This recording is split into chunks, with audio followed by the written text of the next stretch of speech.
I started my professional activity as a neurologist, trying to bring relief to my neurotic patients.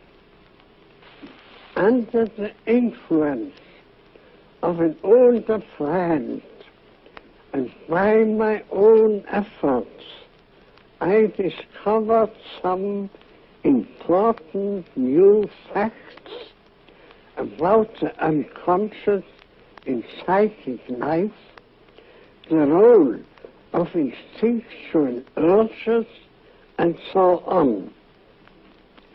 Out of these findings grew a new science, psychoanalysis, a part of psychology, as a new method of treatment of the neurosis.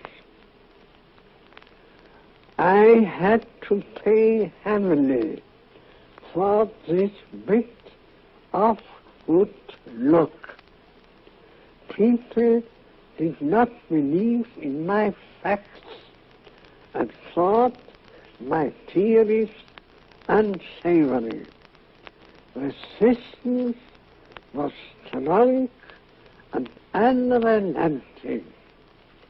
In the end, I succeeded in acquiring pupils and building up an international psychoanalytic association.